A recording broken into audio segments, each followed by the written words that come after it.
And these are ants. Yes, ants. Langgam. Okay. Si langgam at si tipaklong. The ants and the grasshopper. Okay.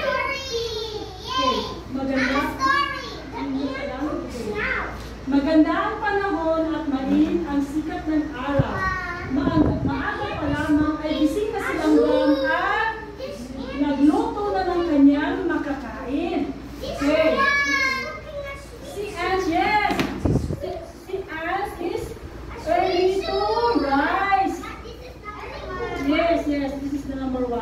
Si ants daw is maagang nagigising. She wakes up early in the morning to cook for his food. Okay. Maaga pa lang daw si langgam. Maaga pa daw. Nagigising na si langgam. Nagluluto siya ng pagkain niya. Diba? O, may araw dito. Nandito si langgam. Maaga pa. Nagigising na siya kasi nagluluto siya ng pagkain niya. Very good si langgam. Yes.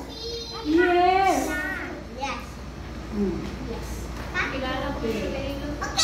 Ilang sandali pa at lumakad na siya upang maghanap ng pagkain.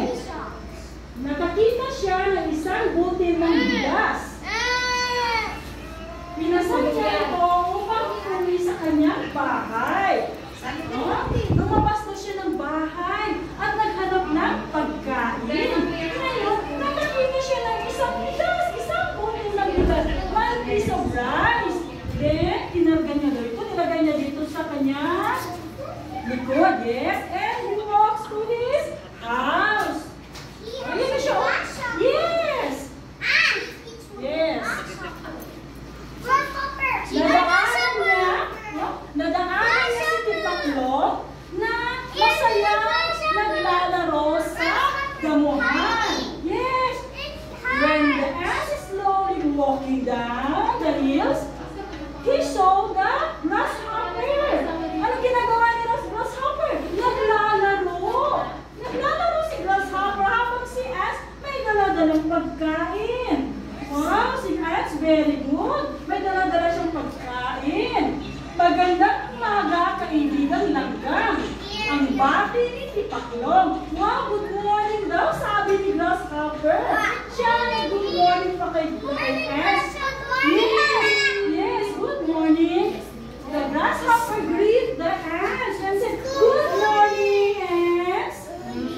Halika at maglaro tayo sa ilalim ng magandang araw. Come here and let's play. Sabi ni grasshopper. Sinabihan ni grasshopper si ants.